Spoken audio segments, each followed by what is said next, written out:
E agora eu queria convidar o Ednei. O Ednei é consultor da Willis Towers Watson, ele está desde 95 na Towers. Hoje ele atua no planejamento e implantação de estratégias de comunicação. Vai falar com a gente um pouquinho sobre finanças pessoais. Obrigado, Carla. Bom dia a todos. Bom dia.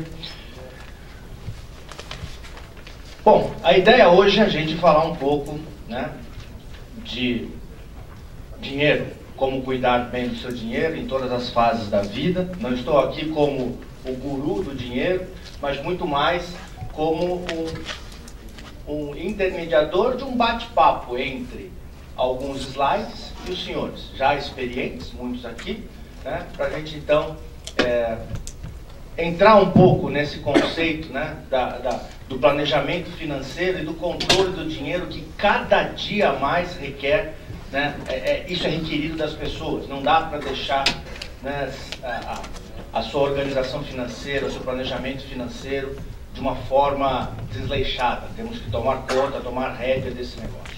Uma das primeiras, né, características quando nós pensamos em investimentos e em dinheiro, em planejamento, em futuro, nós passamos geralmente por um ciclo, né? As pessoas passam por esse ciclo que a gente chama de curva da vida, onde dos 20 anos de idade, você está ali na fase da juventude, começa a acumular riquezas, começa a perceber seus objetivos, poupa e investe, vai assumindo risco, constrói família, começa a poupar para a previdência, faz os seus seguros, né, e você começa, e dessa forma você vai crescendo e acumulando riquezas, capital e patrimônio junto da sua família. A partir dos 50 anos de idade, você começa a ter uma atitude mais conservadora, né? Ou você já tem um patrimônio já constituído, talvez não é hora de arriscar, é hora de preservar esse patrimônio, e depois da aposentadoria você vai então aproveitar ou usufruir desse patrimônio que você constituiu, sendo ele sozinho, seja ele um plano de previdência. Essa é a curva da vida natural, essa é a curva da vida, digamos assim, mediana, que as pessoas têm, né, na média. Isso acontece com muita gente. Tem gente que ganha na loteria e não passa por isso, né? Mas, dentro dessa questão toda da curva da vida, tem um aspecto importante, e esse aspecto nós temos que ter em mente. Nós vamos viver mais do que esperamos. Esse é um dos aspectos que as pessoas têm que se preocupar a todo momento. Por quê? Viver mais é bom. Agora, tem que viver mais com qualidade. E eu vejo muitas pessoas hoje em dia não se preparando para isso, né? Ou seja, você vai ter um período pós-aposentadoria maior do que os seus antepassados. E para isso tem que ter um planejamento, principalmente o financeiro. A gente percebe que a expectativa de vida do brasileiro, ela está crescendo. Olha aqui, ó, em 1940, um brasileiro que nascia naquela época vivia em média 42 anos de idade. Em média. Hoje em dia, aqui estão os dados de 2016, 2017, já é 75,5 anos, um brasileiro ao nascer. Não quer dizer que quando você chega aos 75 você morre, não é isso, né? Quer dizer, a média, ou seja, muito mais a mortalidade infantil, né, diminuiu em função, né, das pessoas mais longevas. Então isso é um fator importante para se levar em consideração em qualquer planejamento financeiro, em qualquer situação onde você vislumbra aí uma renda ou um objetivo de aposentadoria. O Brasil hoje, esse mapa que eu sei que ele é difícil enxergar aí numa plateia grande como essa, mas aqui o importante é o seguinte, é um gráfico que eu pego de um site que se chama Gapminder, e aqui mostra, quanto mais para a direita é o PIB do país, né, os países mais ricos, e quanto mais para cima é a expectativa de vida, né? Então, se a gente olhar aqui, o tamanho da bolinha é o tamanho da população de cada país. Então, você consegue ver os países mais pobres e com menos expectativa de vida, os países mais ricos com maior expectativa de vida. Onde o líder aqui é o Japão. O Japão hoje, aqui, ó, dos grandes países, uma expectativa de vida em torno de 82 anos hoje. Essa é a expectativa de vida do japonês hoje, que nasce no Japão, né? Média. E o Brasil está aqui, ó. Está aqui, ó, é essa bolinha verde aqui. Então, onde você vê que está aqui a expectativa de vida perto de 75 anos, né? E aqui a riqueza junto com o México, China e outros países aqui no meio. Ou seja, o Brasil está aqui hoje porque ele já percorreu um grande caminho. Olha aqui os gráficos, a expectativa de vida desse grupo de países em 1800. Foi o primeiro dado que eu encontrei na internet. Antes de 1800 eu não encontrei nada.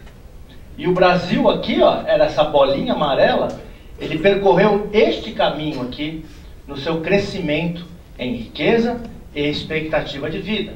Então é um crescimento, né, muito expressivo. O país foi aumentando o tamanho da população e hoje se encontra aqui juntamente com outros países, né, países ricos e que têm a expectativa de vida muito próxima a países, né, como o Brasil. E isso, então, nós estamos aqui dentro, temos que nos preparar para isso. E muitas vezes deixamos esse fator de lado. Não, deixa para lá, eu vou me aposentar aos 50 anos de idade, vou me aposentar aos 55 anos, isso um jovem falando, mas ele não se prepara durante a sua carreira. Ele deixa para fazer isso lá no final da vida, onde não tem mais tempo para isso. Muito bem. Quando eu fiz essa apresentação, eu pedi ajuda para uma pessoa mais experiente, o seu Antônio. O seu Antônio é esse bebezinho aqui. Ele nasceu em 1934.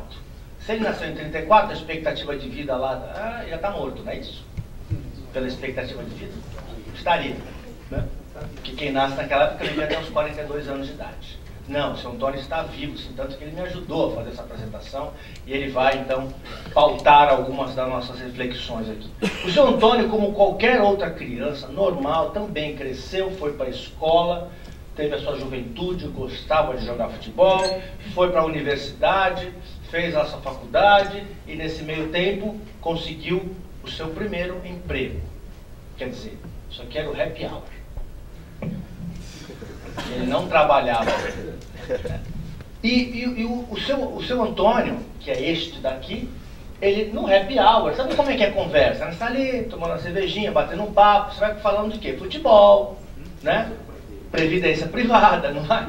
Vai conversando sobre umas coisas agradáveis, assim, né, do dia a dia. E aí, como é que tá a sua prévia? Tá bem? Tô, pô, a rentabilidade tá boa. Estou contribuindo também.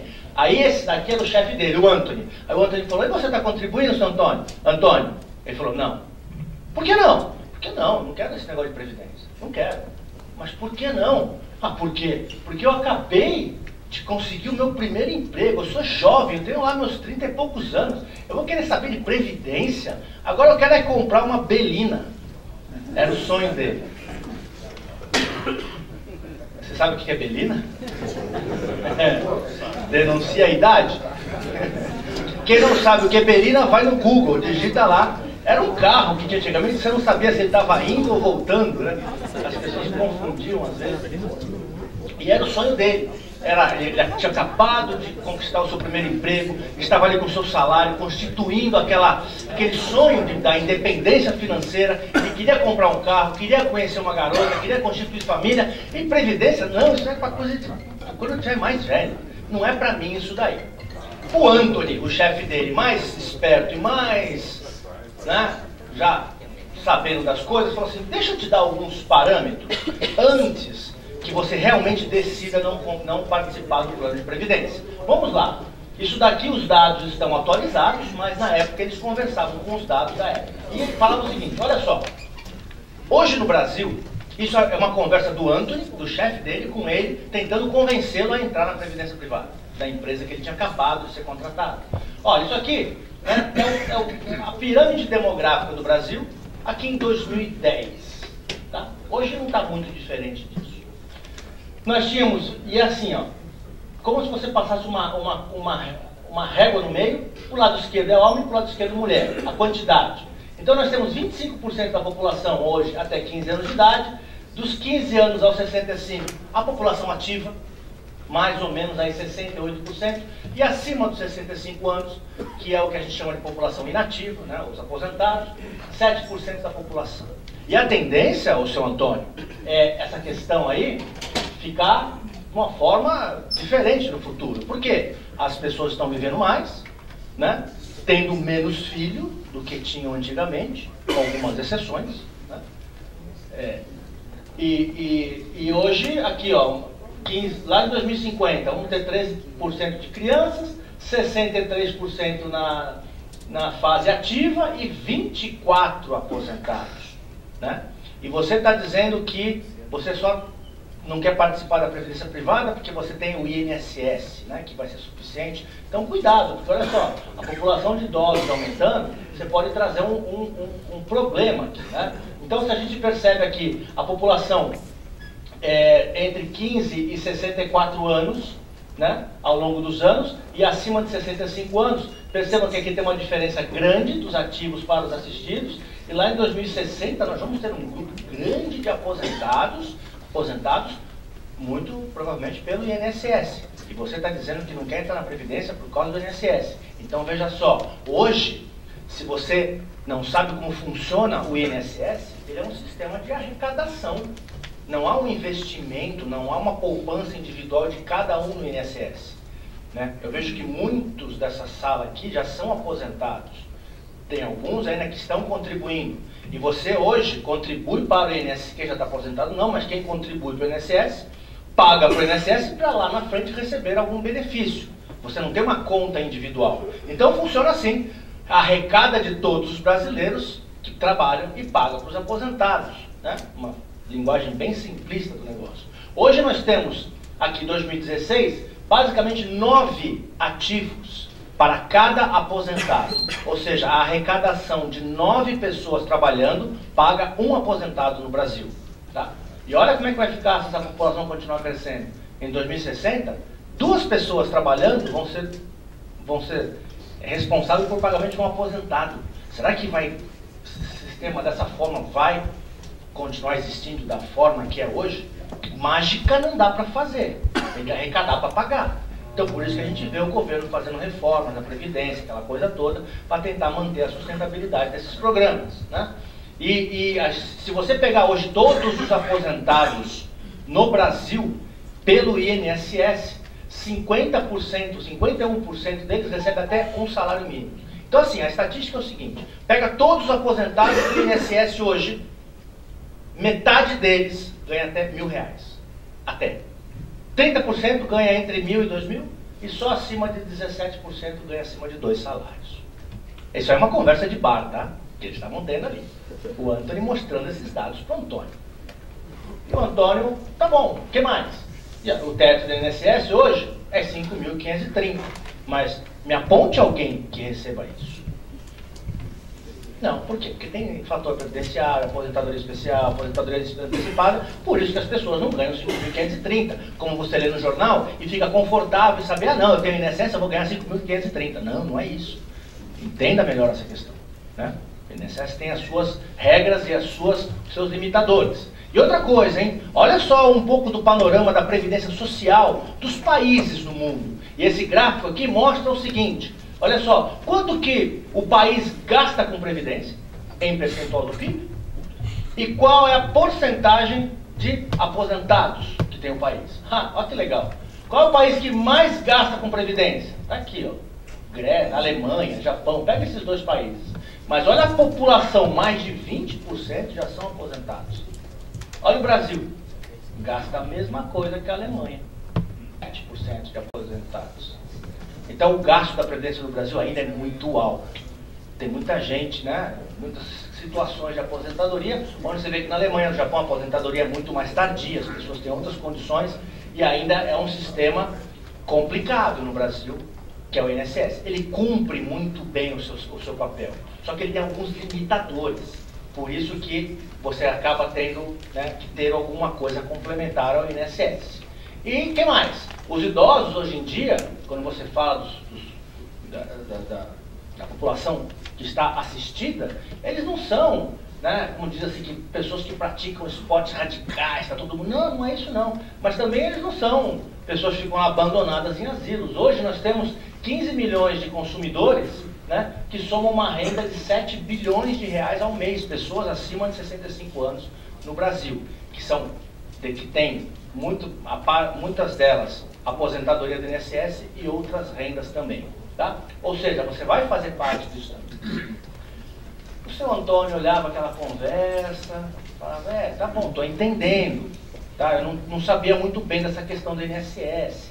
Mas tá bom, o que mais? O que mais você tem para me dizer com isso? Por que eu, jovem, tenho que pensar na aposentadoria? Ah, por causa disso também, ó. Porque quanto antes você começar a poupar, mais fácil será a sua escalada. É outra máxima quando você fala em investimento, que é o tempo. O tempo a seu favor.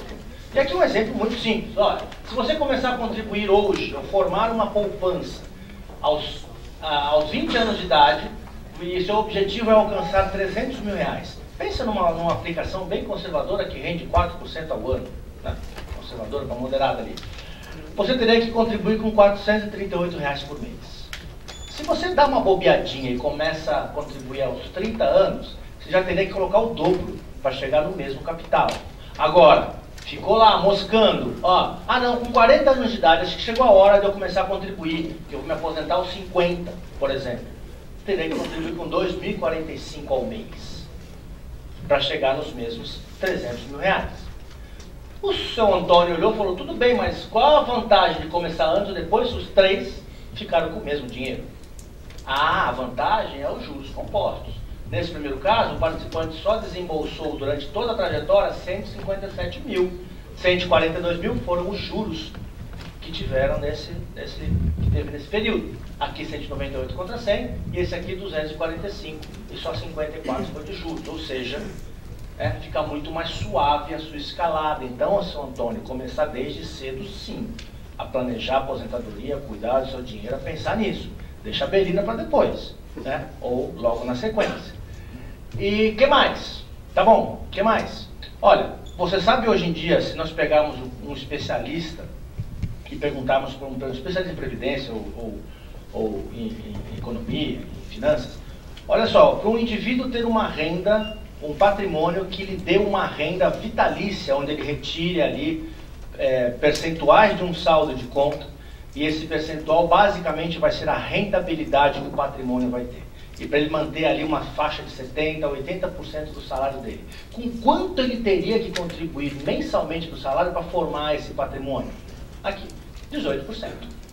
Uma pessoa deveria contribuir dos seus 30 aos 60 anos, algo de 18% do salário, para ele ter uma reserva suficiente para manter essa renda, uma renda financeira, que ele vai sacar um pouquinho por mês, mas que vai durar por muitos e muitos anos, podemos dizer até vitalício, o dinheiro não acabaria antes dele. E se a gente pegar, e aqui é um pouco da nossa experiência como consultoria, nos nossos planos de previdência, aqui ó, 25%, somente 4% poupam 25% do salário, que é mais que 18%. 13% da população, dos planos de previdência que a gente analisou, 18% do salário. E a maioria das pessoas que estão em plano de previdência poupam na casa de 8%. E isso aqui, gente, esse percentual aqui é o total, é o que ele contribui junto com a empresa. Né? Você tem plano de previdência que você faz uma contribuição, a empresa faz 100% também. Então aqui, neste caso, 9% para cada lado. Aqui, neste caso, 4% para cada lado. Então ainda muito pouco. Então tem muitas pessoas que estão em planos de previdência e a contribuição que ele faz, mesmo ele fazendo ali, não é suficiente para gerar esse, porque ele não faz a contribuição máxima, ele faz uma contribuição menor, ele não aproveita aquele incentivo fiscal do governo e tudo mais. O seu Antônio falou assim, você está me deixando em maus lençóis aqui, eu não sei o que eu faço. O que mais? Aí ele falou, então eu só vou te mostrar mais um dado aqui. Foi feita uma pesquisa também, na Willis Towers Watson, que chama Atitude de Benefício, onde perguntamos para as pessoas, em termos de prioridades financeiras, quais seriam, como é que ele elencava? Elenca aí as suas prioridades financeiras. Eu acho que os senhores vão se familiarizar ou se deparar com algo semelhante que deve ter acontecido na vida dos senhores. As pessoas com menos de 40 anos de idade diziam o seguinte, minhas prioridades, hoje, em termos de dinheiro, pagar a despesa de casa, morar, habitação, saldar dívidas, fazer uma poupancinha geral se sobrar, lazer e financiar a despesa das crianças. Essas eram as prioridades, né? Em ordem de 1 a 6. Perguntamos a mesma coisa, tem previdência aqui? Não tem. Perguntamos a mesma coisa para as pessoas entre 40 e 49 anos de idade. Quais são suas prioridades? Elas invertem um pouquinho, mas já entra aqui, ó, poupar para a aposentadoria. Já entra no ranking ali de pensamentos. Que é bom, mas pode ser tardio. Aos 40 anos, começar a pensar nisso, é tardio. E quando você pergunta para as pessoas, nessa pesquisa, há mais de 50 anos, quais são as suas prioridades financeiras? Olha o que vem em primeiro lugar. Poupar para a aposentadoria. Porque começa a apertar o calo. Ela começa, vou me aposentar, só faltam 10 anos, acho que está na hora de começar. Começar a fazer o quê? Não dá mais tempo. Entendeu? Não dá mais tempo. Você vai até ter 10 anos de contribuição, mas não tem tempo, você precisa de mais tempo. Porque senão você vai ter que fazer aportes absurdos para poder ter uma reserva suficiente para suportar a sua previdência. Aí, depois de toda essa conversa aí, o Antônio fez o quê? Tá bom, me dá aí o formulário, vou entrar nesse plano de previdência. Ele então decidiu, naquele momento, depois desse panorama todo, ele percebeu que não dava para deixar na mão de alguém. Não dava para dizer assim, não, a aposentadoria tem o INSS, não preciso me preocupar com isso. Ele percebeu que ele precisava tomar conta, ele precisava gerenciar, ele precisava trazer para ele e tomar conta desse planejamento financeiro. E ele foi lá no plano de previdência e assinou um documento, quero participar, e foi lá e fez as suas contribuições e tudo mais. E naquele momento, tinha um simulador, naquela época, era em papel ainda, mas aqui a gente trouxe para vocês terem uma ideia, porque lá era um plano muito parecido com o modelo que vocês têm aqui. Você contribui, a empresa contribui, forma um patrimônio e chega lá na frente, esse patrimônio vira uma reserva que você vai consumir de alguma forma. Você tem algumas opções para tirar aquele dinheiro. Então, olha só, o que o senhor Antônio fez? Primeiro, ele fez o seguinte: meu sonho é esse, é ter uma aposentadoria tranquila. Era essa imagem que ele via. Ele deitado numa cadeira de praia, aposentado, tomando um negócio ali. Aí ele fez as contas, olha, faltam, nos próximos 20 anos, nesse exemplo aqui, eu vou contribuir com o máximo que o plano tem. Vamos rodar essa rodinha aqui para 5%. Ah, tá bom. Vê se dá.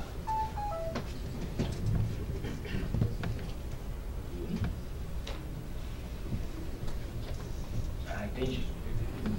A gente já vai conseguir girar a rodinha ali, só um minutinho.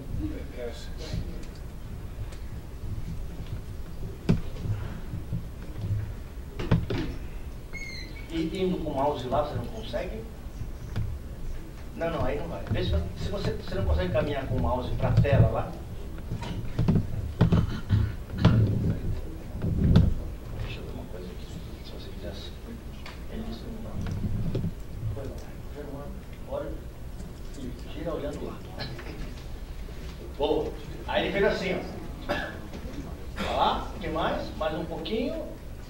Aqui. Ele decidiu contribuir com 5% do salário dele. Tá? Tá no desenho do plano dele. O que significa isso? Ele está aqui hoje no começo da carreira, esse é ele vai percorrer até a aposentadoria. E ele vai contribuir com 5%, mas ele estimou uma rentabilidade acima da inflação de 5% real, ou seja, ele vai acumular esse patrimônio que é o verdinho, né? A empresa, por sua vez, vai contribuir também com o mesmo percentual, era um matching lá, uma contrapartida de 1 para 1, ele fazia 5%, a empresa também. E ele fez essa aqui, ele fez essa projeção, ó. Eu vou contribuir, eu vou acumular esse patrimônio aqui verde, a empresa vai contribuir para mim, que é esse vermelho, e a rentabilidade, está separada aqui em cinza, vai dar um complemento aqui para mim. Esse dinheiro vai estar investido, eu contribuindo com 5, a empresa com 5 e rendendo 5 ao ano, números cabalísticos aqui, eu acumularia um capital suficiente para me dar esse sossego. E pronto. E fez esse planejamento, botou no papel, e assim ele seguiu esse planejamento, contribuindo mensalmente com 5% do salário, mais a empresa e tudo mais. E a vida segue, que é uma maravilha. Conseguiu mudar? A vida segue, que é uma maravilha. Agora faço uma pergunta.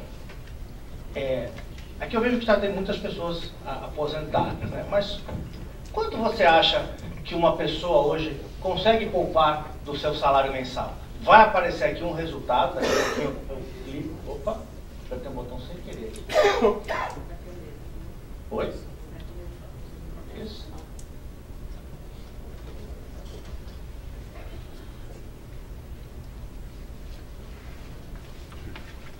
Aconteceu alguma coisa. Mas vamos lá. Quanto você acha hoje que uma pessoa, vocês com a experiência que você já tem, uma pessoa, um jovem que está trabalhando aí nos seus 30 anos, 40 anos de idade, quanto que ele deve poupar? Quanto que ele consegue poupar do salário? Que número vocês chutariam? 5, 10, 15, 20%? 15. Menos de 5%. Um jovem hoje poupa. E quando eu digo poupar é não gastar para investir, né? São coisas diferentes. Poupar e investir são coisas diferentes. Ah, muito bem. Menos de 5. Isso aqui também é uma pesquisa que eu aplico em diversas organizações. Eu faço essa pesquisa e eu obtenho esses dados. Aqui é uma mescla de algumas empresas, como a de vocês, que tem planos de previdência, quando eu pergunto para as pessoas. Porque eles dizem o seguinte: 42% das pessoas não conseguem poupar nada. Não sobra. E ainda reclama. Eu acho um absurdo isso, porque não sobra nada do meu salário. Aí eu falei, mesmo? Não sobra por quê, hein? Ah, porque eu gasto. Né? Até 5%, foi o que falaram aqui, ó. Né? 28%. Aí começa, né? 10% do salário, só 16%, e assim vai. Aquele número que a gente disse seria interessante, entre 18%, ó, tá aqui, ó.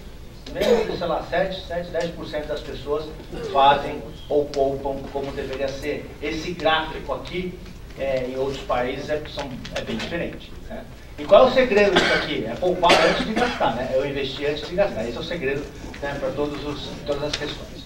E a vida do seu Antônio seguiu, que era uma maravilha. Ele poupava, plano de previdência. Ele foi evoluindo. Ele teve algumas promoções. A vida dele evoluiu. Ele conseguiu comprar a Belina. Azul marinho. E com aquele carro deslumbrante, passeando lá na pracinha da cidade de Santos, onde ele mora até hoje. Ele conheceu a Dona Vani, ó. A Belina fez um sucesso. E com a Dona Vani, então, ele se casou. Aí, meu amigo, a vida bagunçou.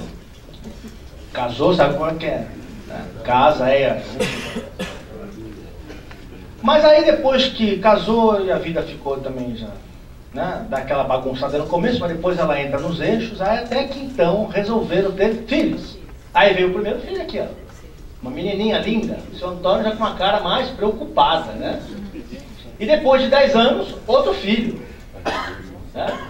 E o seu Antônio já aqui, olha a cara dele, já com 2 filhos, as despesas aumentando, os filhos já querendo consumir, né? Netflix, iPad, iPod, Nickelodeon, aquelas coisas. Tem que pagar, né? Caros, né? E tudo mais. E aí o seu Antônio começou a ter problemas financeiros. Por quê? Porque ele se descontrolou. Ele era uma pessoa controlada. Né? E aí eu pergunto para vocês, com relação às suas finanças pessoais, agora eu quero sinceridade. Estamos entre nós aqui, só. Você que está nessa plateia, se considera uma pessoa financeiramente organizada? Sim ou não? Levante a mão quem acha que é sim. Opa! Quem acha que não? Gostei da sinceridade. E quem acha assim, ó, mais ou menos? Esse que é mais ou menos é não, né? Ou é ou não é. Por que mais ou menos? Ah, porque tem coisa que eu mato, tem coisa que eu não mato, tem mês que eu faço planejamento, tem mês que eu não faço nada, tem mês que eu faço aplicativo, tem mês que eu não uso, tem mês que eu sei quanto eu gasto, tem mês que eu não sei e tudo mais. Fiz a mesma pergunta para aquele povo de previdência. Olha aqui, metade, 47%, sim, sou organizado. 45%, mais ou menos. Então assim, não é, ó. Tem muita gente que não é organizada, porque organização financeira ou é ou não é. Não tem meio termo. Né? E isso é importante. Aquela questão de orçamento doméstico, quanto gasta, quanto você tem, qual é o rendimento, acompanha, isso tudo tem que ser, ou é organizado ou não é. Não tem meio termo. E esse é o recado que eu escuto de muitas pessoas. Né? E o seu Antônio mesmo, hoje ele fala, não dá, ou você é organizado ou não é organizado. Muito bem. E para isso, eu conversei com o seu Antônio, né? Eu falei para ele, tá bom, seu Antônio, você como experiente, quais são os conceitos aí de organização financeira? O que é isso? Ele falou assim, é simples, é muito simples, são 4 conceitos. Se você seguir esses 4 conceitos, a sua vida financeira muda. E é uma coisa tão simples, tão ridícula, que você pode se sentir até assim, sem graça de falar isso numa palestra, porque é muito simples. Mas tenta. Falei, tá bom, vamos botar na apresentação, vou deixar mais colorido para dizer que é legal, mas é uma coisa muito simples. E vocês já podem ter visto isso aqui em algum lugar, mas a aplicação que é complicada, a disciplina que é o complicado. Então, assim, para você ter uma organização financeira, seja lá em qualquer fase da sua vida, sigam esses 4 conceitos. Primeiro, patrimônio. Segundo, receitas. Terceiro, despesas e o fluxo de caixa. É básico, isso aqui a gente aprende na escola. Né? O que é isso aqui? Desculpa, aquilo que a gente tem, aquilo que a gente ganha, o que a gente gasta e como isso entra na linha do tempo. Pronto, é isso. Você organizando desta forma, fica tudo mais fácil. E como é que... E esses conceitos, lógico, eles são... Né, a gente pode evoluir para um nível de explicação alto, mas eu quero ir aqui no mais básico para que a gente possa pensar melhor nisso, repassar para os nossos parentes, filhos, e ver como é que isso se comporta. Patrimônio. Tudo aquilo que a gente tem ou deve. Isso é importante você ter mensurado o valor do seu patrimônio. Poupança, reserva, investimentos, um aluguel. Quanto você tem de patrimônio? Né? Então isso é sempre bom você ter e saber qual é a liquidez desse patrimônio. E patrimônio, na verdade, se você tem um imóvel e uma dívida, o patrimônio que você tem é o valor do imóvel menos a sua dívida. A dívida é um patrimônio negativo, né, que você tem ali. Mas isso é mais simples. Isso é importante ter, né, muito bem discriminado e acompanhado ali no seu dia a dia. Mas isso não faz muita diferença. O que faz diferença é a questão da receita. O quanto eu recebo, o que entra de dinheiro na minha vida. E hoje em dia, entra dinheiro de tudo quanto é lado, porque tá fácil ganhar dinheiro hoje em dia. Né? Faz um canal no YouTube, começa a contar piada que você ganha dinheiro do YouTube. Se der certo, se as piadas forem boas. Né? Eu digo assim, a forma... Ganhar dinheiro é difícil, mas as possibilidades hoje em dia são muito maiores do que nós tínhamos antigamente. Para ganhar dinheiro tem que entrar numa empresa, para o negócio. Hoje em dia você consegue, de alguma forma, girar capital da sua casa. Depois a gente pode falar um pouco mais sobre isso. Mas basicamente o que é? Receita é aquilo que a gente ganha. Salários, comissões, bônus, juros de uma aplicação financeira, aluguel, dividendo, ou outras coisas que você tem. É importante ter tudo isso elencado num papel, numa planilha ou algum aplicativo. Né? E você põe lá, tem gente que tem a renda da previdência, tem gente que trabalha, tem gente que dá aula extra, ponha tudo que é receita, você coloca isso num canto. E isso é o que eu ganho. Você vai ter um total das suas receitas mensais. Depois, as despesas. Aqui é que as pessoas, às vezes, fazem de uma forma um pouco diferente do que deveria ser feito. O importante quando vocês aqui colocam numa planilha as despesas que vocês têm, todo mundo sabe? Só aqueles que falaram que são organizados, os outros não foi, né? Não, tem muita gente que sabe de cabeça, tem muita gente que vê a fatura do cartão de crédito, é por ali que eu controlo, né, as coisas. Mas, agora eu vou testar vocês aqui. Você tem que primeiro separar o que são despesas fixas e variáveis, para que você então consiga identificar o que é desperdício, o que é o supérfluo, e o que é necessidade. Tá? Me ajudem aqui. Me deem exemplos de despesa fixa. Vamos lá. Peraí. Vou somar aqui. Deixa eu ver. Calma. Despesa fixa. Água, luz, condomínio, plano de saúde, mercado, plano de saúde, escola, IPTU, telefone, aluguel, alimentação. Tá bom, olha só, eu contei em 2 mãos. Por quê? Porque aqui vocês erraram, aqui acertaram. Impostos. Por quê? Supermercado é uma despesa fixa?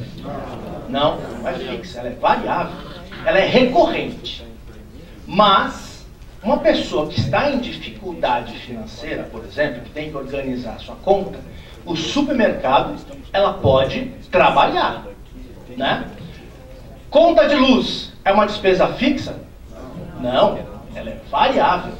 Uma pessoa que tem problema financeiro que precisa arrumar o seu orçamento, a despesa da luz, ela pode controlar, apaga. Né? Agora, escola do filho, fixa.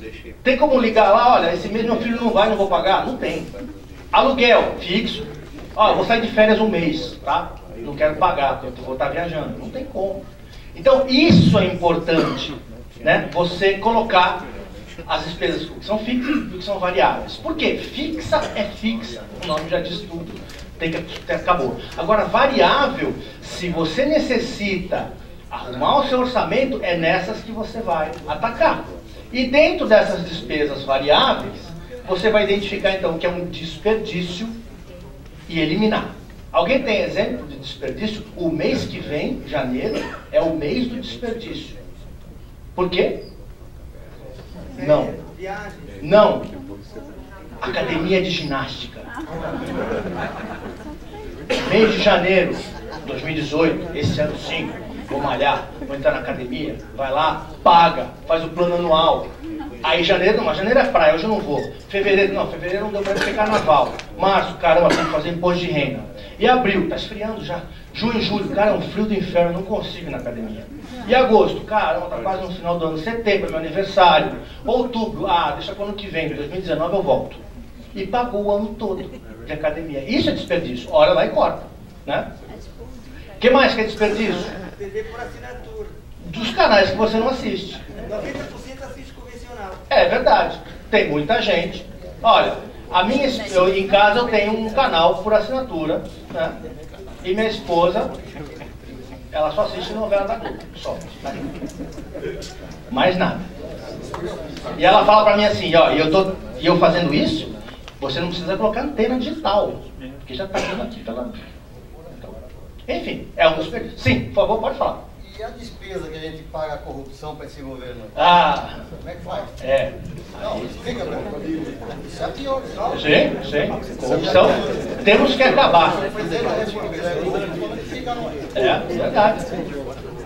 Por isso, temos que votar... Como é que eu faço para apoiar isso? Eu não sei. Como é que a gente faz para evitar a corrupção do governo? Temos que botar na cadeia. Tentar. Vou botar na cadeia e tentar votar melhor no que vem. Em quem? Não vamos discutir aqui política, futebol e religião, tudo bem? Vamos falar disso aqui. Olha lá, o que é o supérfluo? Me dê um exemplo de supérfluo. Eu quero que vocês pensem, eu sei que está sendo muito básico isso, mas pensem. Desperdício nós já vimos. Desperdício é aquilo que a gente paga e não usa. 2 exemplos aqui, academia de ginástica, TV por assinatura, pacote de canais que você não assiste. Tá? É um desperdício realmente, vai lá e corta. Não tem problema. O que supérfluo, dá um exemplo aqui, supérfluo. Restaurante. Sabe o que é o supérfluo na minha família? Restaurante japonês. É caro aquele negócio. E eu vou com 3 crianças que comem mais do que eu. Então, no final, fica caro. Ou peixe caro. Então, às vezes, quando eu passei por momentos de dificuldade financeira, tem financiamento, a gente tem que dar uma enxugada. Né? Isso aqui é sofrimento mesmo. Então, o restaurante japonês era uma das coisas que eu cortava um pouco. Né? Também não vou viver assim, não é assim, mas você consegue identificar isso aqui, reduz ou elimina. E necessidade? A necessidade não tem jeito. Aí você tem que se acostumar com ela e otimizar daquela forma. Muito bem. É isso que eu quero. O objetivo dessa apresentação é fazer com que as pessoas pensem de forma diferente e repassem isso também aí para os mais jovens. Né? E o fluxo de caixa, que é a coisa mais simples. Fluxo de caixa nada mais é do que você adequar essas questões. E o que acontece muito hoje no Brasil, a pessoa trabalha 30 dias para receber o salário no final do mês. Então ela tem que se adaptar a isso. Depois com o tempo a gente se adapta, põe o vencimento do cartão numa data e tudo bem. Mas tem gente que tem problemas financeiros, ou seja, que fica no vermelho no final do mês, por um simples descasamento de quando ele recebe e quando ele gasta. Simples assim. Né? Ou seja, uma pessoa recebe o salário, R$1.000, gasta o mercado, gasta o aluguel, gasta a farmácia, no final do mês sobra 100. Ótimo. Mas se eu invertesse isso, se ele pagasse isso primeiro e no final do mês que ele recebesse o salário, alguém está pagando isso para ele, ele provavelmente pagaria juros por isso. Tá? Então é um simples fato, e eu já vi muitas pessoas em atendimentos individuais, de educação financeira, que o problema não era a diferença entre a receita e a despesa, mas sim quanto isso estava fazendo. A despesa dele vinha muito antecipada das receitas. Então o fluxo de caixa é adequar isso. É você identificar as suas despesas, as suas receitas e adequar isso na linha do tempo. Às vezes requer 1 ou 2 meses só de aperto para que isso entre no eixo novamente. Né? E vocês, experientes, como eu estou vendo aqui, já devem ter passado por isso e conhecido essa questão. Né? E nada mais é, então, o fluxo de caixa de a questão de em quanto dinheiro entra na sua reserva e quanto sai. Isso serve para um assalariado, serve para um aposentado hoje que está retirando dinheiro de um saldo de conta, de um plano de previdência. Né? Então ele tem que saber a entrada aqui, que hoje nada mais é do que a rentabilidade dos aposentados, e a retirada aqui, que são o percentual, para aquele valor, o mecanismo que você tem ali para retirar o dinheiro do plano, de modo que você sempre mantenha aqui uma reserva. E é isso que eu explico para os meus filhos. Eu falo que a minha carteira, porque para os meus filhos a minha carteira é o segredo de tudo, porque é dali que vem o dinheiro. Eu falo que ali é como se fosse um potinho de água com um peixinho ali dentro. Tem que ter água ali, senão o peixinho morre afogado. Então, olha só, se o papai não está ganhando muito, vocês também não vão gastar muito, tá? Porque a água tem que se manter ali. E eles entendem o conceito. Né? E a gente conversa e eu vou passando esses conceitos para eles do nosso fluxo de caixa. Né? E tudo mais. Sabe que a minha filha, eu tenho uma filha de 10 anos, né? E ela já trabalha hoje em dia. Minha filha é de 10 anos, ela tem uma profissão. Ela é youtuber. E ganha uma receita com isso já. Ela canta, ela tem um canal que ela canta. Ela cantou na televisão, fez um sucesso lá, e ela continua no canalzinho dela cantando. E o YouTube gostou e dá uma receita para ela e tudo mais. E ela já tem uma conta corrente, ela já administra o dinheirinho dela, ela já faz um showzinho ali numa lojinha outra e ganha um negócio com 10 anos de idade. E o seu Antônio, que tem 83 hoje, também tem um canal no YouTube. E ele ganha já uma rendinha lá do YouTube por uma questão de fotografia. Depois eu vou contar essa história para vocês. Então isso é muito importante, porque esse conceito que eu passo para minha filha de 10 anos, ela já entendeu que o que ela recebe ali de salário hoje, de salário do YouTube, ela não pode gastar mais daquilo, porque senão a água dela lá seca e o peixinho dela morre. Então ela controla, ela vê o saldo de conta. Isso é bom para uma criança que está aprendendo, né? Lógico, eu não estou passando responsabilidades para ela, mas ela já entende, ela já tem ela já entende o fluxo de caixa que ela tem ali no YouTube. Isso é muito bacana. Então, os 5 mandamentos para um planejamento financeiro, seja qual for ele, o seu doméstico quanto de uma grande organização. Jamais confie na memória. Quer anotar despesa, receita, eu sei tudo que eu ganho e tal. Não. Tente colocar em algum lugar, numa planilha, em algum lugar para que você sempre tenha esse controle. Ser preciso nos registros, disciplina. Faça isso sempre. Não faça em janeiro, depois só em dezembro. Não adianta nada. Então, você vai perceber que quanto mais você faz um planejamento, quanto mais você acompanha seus gastos e tudo mais, você vai querer fazer mais, porque dá um certo prazer, né, quando a conta é positiva. Ser simples, não dá para rebuscar demais gráficos analíticos de quanto eu gasto do japonês. E um hábito. Esses são os mandamentos de um planejamento financeiro para que você sempre conheça aqueles 4 fatores ali: patrimônio, despesa, receita e fluxo de caixa. Tá? Basicamente é isso. E esses mandamentos todos aqui foi o que o senhor Antônio fazia com os filhos dele quando eles começaram a crescer e demandar ali um gasto maior de capital. E o senhor Antônio mandou falar para vocês o seguinte: como é que as pessoas hoje elencam as suas despesas? Assim, ó.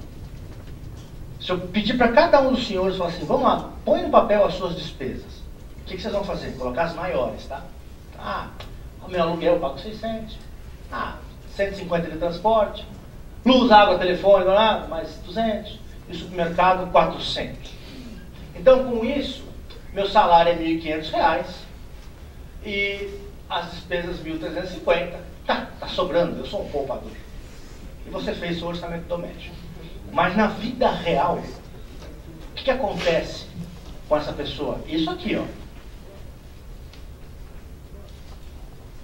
chocolate, cinema, cafezinho, pizza, happy hour, revista, livro, parcela, né? Pequenas despesinhas que você acaba, isso aqui não faz diferença, e no final do mês você fala, não entendi por que ficou faltando R$360, eu não tinha previsto isso. Então esses pequenos detalhes também têm que ser observados, porque se uma pessoa, exatamente com esse nosso exemplo, continua por meses e meses agindo dessa forma, ele vai estar sempre negativo, sempre devendo dinheiro, alguém vai estar pagando isso por ele, ele vai pegar um empréstimo, vai pagar juros, e talvez essa bola de neve se aumente cada vez mais. Gente, conceitos básicos, mas essenciais para que as pessoas possam se planejar e tudo mais, né? Então, olha só, nesse exemplo aqui, mais de 30% do orçamento dessas pessoas são pequenas despesas que no dia a dia não estão ali elencadas. Sempre me perguntam, mas você tem alguma dica, Ednei, de aplicativo, de alguma coisa que eu possa gerenciar isso? Dicas de monte. E a melhor delas é o seguinte, entra no Google e procura assim, os 10 melhores aplicativos de educação financeira, os 10 melhores aplicativos de orçamento doméstico. Tem uma lista, aí você baixa e testa eles. Eu fiz isso com vários, gostei de alguns, uns muito simples, outros muito rebuscados, alguns me atenderam a demanda, e eu trouxe aqui um exemplo de um que eu gostei, tá? Isso aqui não é patrocinado, né? Eu só estou trazendo aqui porque sempre me perguntam isso. É um aplicativo chamado Guia Bolso. Tem vários outros. Esse aplicativo bom é que você consegue, de uma forma segura, linkar o aplicativo com a sua conta no banco. Né? O banco, ele não acessa o seu banco, mas o banco ele disponibiliza um arquivo que esse aplicativo lê, e tudo que acontece na tua conta corrente, no cartão de crédito, ele já entra ali como despesa, e você vai só ticando, isso sim, isso não, e ele vai montando gráficos e tudo mais. Requer um certo trabalho no começo, mas depois fica fácil. Quando tem uma despesa, ele já entra no aplicativo porque ele linkou com o banco. Isso aqui, hoje me atende, eu consigo fazer um orçamento e saber mais ou menos como é que está a minha organização financeira. Né? Mas assim, procurem, hoje tem várias formas de você fazer, e a mais tradicional, que é a famosa planilha de Excel. O que mais? Aí, todos esses conceitos que nós estamos falando aqui, hoje a internet ela é muito rica em termos de conteúdo. Sites, blogs, revistas, enfim, cursos, muita coisa. Você pode se aperfeiçoar, né, ou entender um pouco mais desse mundo através da internet. Essa é a melhor forma hoje em dia de você evoluir nessa questão financeira, educação financeira, né, e investimentos também. Um outro aplicativo que eu acho interessante é esse aqui, chama Renda Fixa. É um aplicativo onde mostra ali índices de renda fixa, onde investir, enfim, para quem quer ter um pouco mais de noção. No único aplicativo você consegue ter essas informações ali na mão. Mas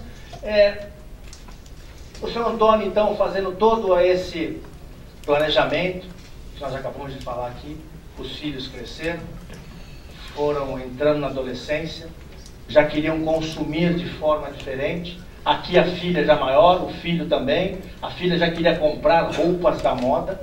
Isso aqui era moda na época. E seu Antônio, com um orçamento totalmente ali encaixado, ele percebeu que no plano de previdência dele tinha uma cláusula que dizia o seguinte: você pode cancelar a sua contribuição por um período, depois você volta. E ele então teve a sábia decisão de organizar o seu orçamento reduzindo a contribuição na Previdência, porque se você não contribui na Previdência, sobra mais dinheiro no final do mês.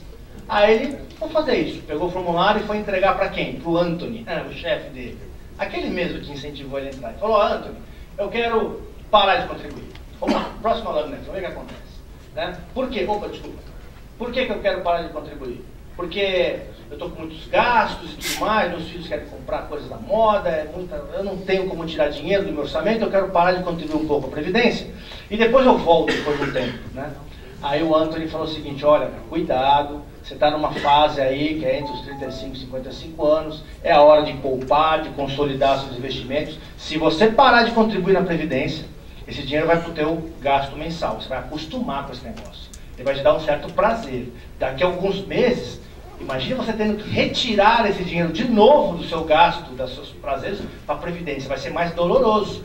É que nem o INSS. Todo mundo aqui contribuiu para o INSS, ou contribui ainda. Você sente falta desse dinheiro? Nunca sentiu falta, porque nunca foi te dado esse dinheiro na mão. Ele foi descontado antes.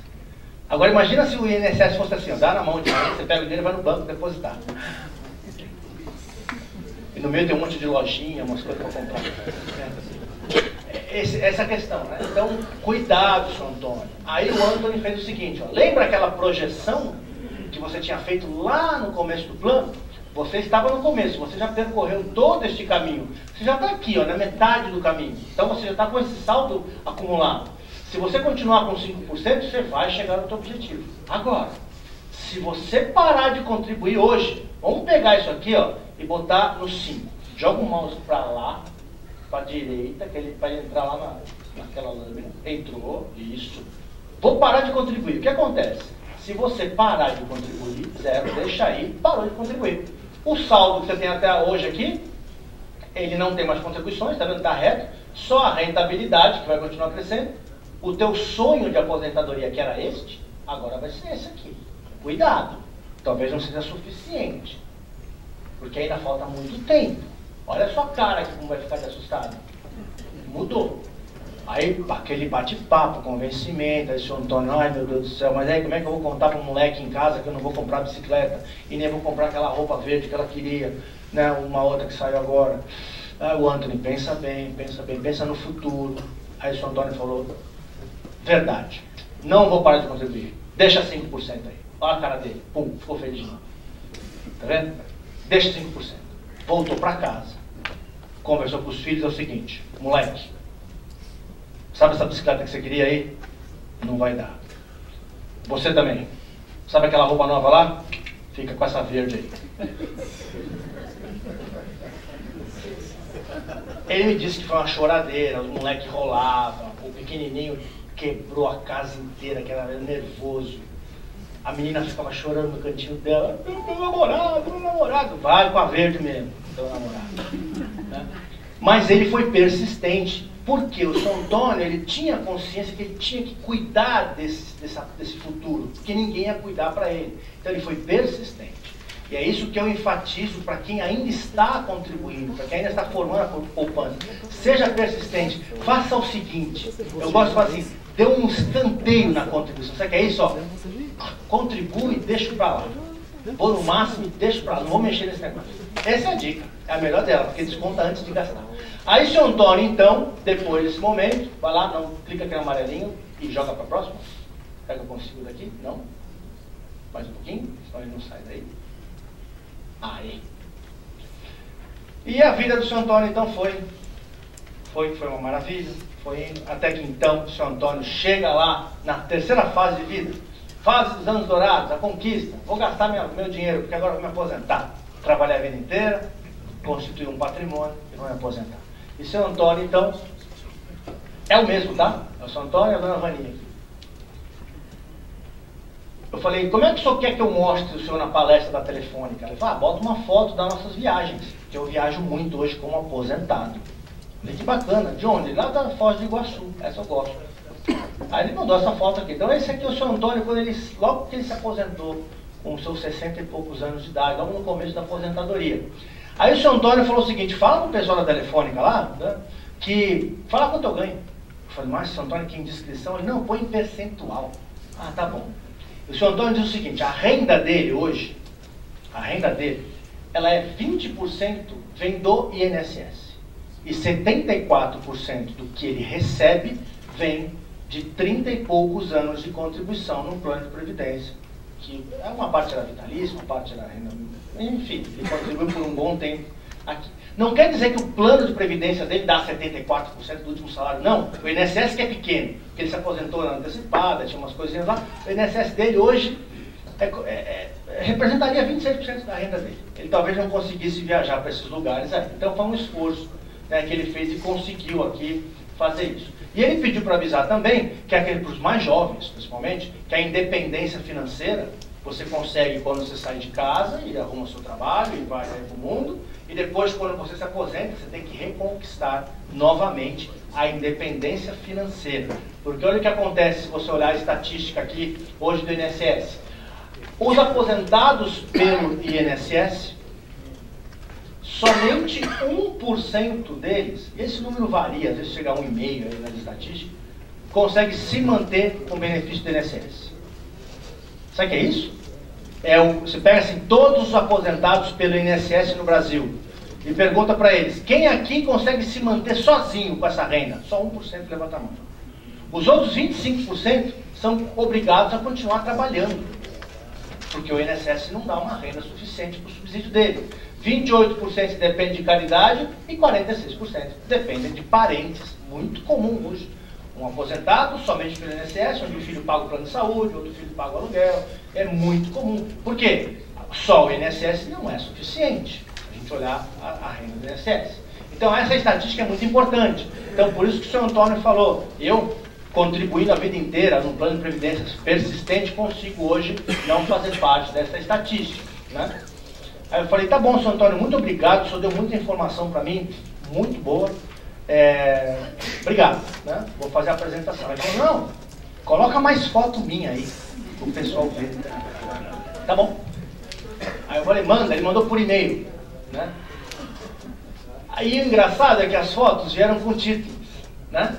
E o título dessa foto aqui era canoagem, esportes radical. Aqui era pesca oceânica. Aqui era rafting, sabe aquela escalada em montanha assim? Aqui era esqui na neve. Né? O Antônio, é isso mesmo? Ele falou, brincadeira, isso aqui eu comprei no Carrefour mesmo, peixe, aqui a gente viaja só no Brasil, né? Porque a gente tem medo de avião. Então a gente só viaja aqui no Brasil. Tudo bem. O que mais, senhor Antônio? Ele falou, dá mais um recadinho para as pessoas, principalmente para quem está se aposentando agora, ou principalmente para quem ainda vai se aposentar.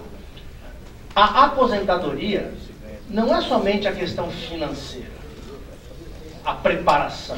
Tem diversos aspectos, né?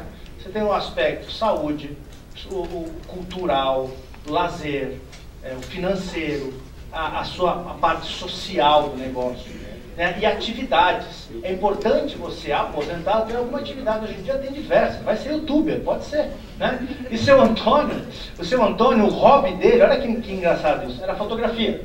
Ele sempre gostou de viajar e tirar fotos, né? Até que um dia descobriram as fotos dele, foram pedindo as fotos, ele foi cedendo para fazer livros regionais, ele viajava o Brasil todo, tinha foto de Recife, de Natal, tinha escolas que pediam as fotos dele para fazer as cartilhas para criança. E ele foi se entretendo com isso. Viam fazer entrevista dele, que era um aposentado, que tirava foto, não sei o que viajava o Brasil. Ele começou a fazer exposições de fotografia. Ele tem lá um blog com as fotos dele e hoje ele tem essa atividade, ele é aposentado. Mas essa atividade dele consome o tempo dele, ele tem um ciclo de amigos, enfim, traz ali um certo conforto em termos de atividade para ele. Né? E ele faz isso aqui para todo mundo. Eu falei, tá bom, senhor Antônio, obrigado. Então era esse o recado? Ele disse, não, dá mais um recado aí para as pessoas. Diz para eles que os idosos de hoje, eles tomam coquetel de remédio sim, como eu faço. Mas a gente toma depois da academia. A gente vai lá, meu pai anda, né? O seu Antônio anda bastante. Diz aí que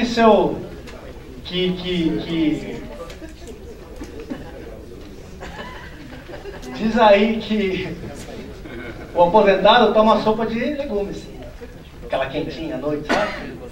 Mas também posta no Instagram, foto. Tá postando no Instagram. Diz aí que o aposentado ainda joga dama.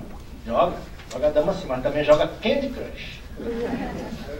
Então é um aposentado hoje em dia ligado, antenado, né? Que está ali cuidando do seu patrimônio, cuidando do dinheiro e principalmente cuidando do seu orçamento, fundamental no mundo que vivemos como hoje, capitalista, que a todo momento somos bombardeados pelo consumo. Agora, na verdade, essa história inteira do seu Antônio, eu acabei aqui revelando sem querer. Acabei com a surpresa. E acho que foi a primeira vez na vida que eu fiz isso. O seu Antônio é meu pai, realmente, né? E quem mais agradece esse empenho dele, que foi ser uma pessoa financeiramente controlada, vamos dizer assim, né? E ter feito um esforço, e hoje o meu pai, ele é independentemente financeiro. dos filhos, daquela questão toda que eu falei ali. Então quem mais agradece são seus filhos. Aqui, ó, esse aqui é meu pai, seu Antônio, sempre com a máquina na mão, não desgruda. Eu, meus 2 filhos, não tá faltando um terceiro, já nasceu uma outra. Essa aqui que é a cantora do YouTube. Né? Então o seu Antônio, ele traz, eu trouxe essa história do seu Antônio, não para dizer, olha que bacana como é meu pai, não, fora disso. Mostrar como é muito natural e comum que as pessoas passem por algo muito parecido com o que o seu Antônio passou. Aquele ciclo da vida que eu contei lá no início. É muito comum. Você aprende, trabalha, constrói patrimônio, usufrui desse patrimônio e um dia a gente morre. Simples assim. Né? Todo mundo vai acontecer nessa sala, eu tenho certeza disso. E espero que demore. Né? Então o exemplo do seu Antônio aqui foi muito mais para trazer essa reflexão aqui de um grupo de pessoas já muito experientes, que com certeza já viram muito da vida de vocês nessa história aqui, né? De uma certa forma, e a ideia foi trazer realmente essa reflexão, né? Para vocês, de uma forma mais lúdica, uma forma mais descontraída, que a questão financeira hoje e do amanhã, ela requer um controle. Né? Não dá para deixar o negócio tomar proporções aí fora do controle. Então isso é importante para vocês, importante para os seus entes queridos e companheiros e família. Se puder passar as informações, ficar em cima, porque eu fico em cima dos meus filhos já. Né? E era isso. Obrigado.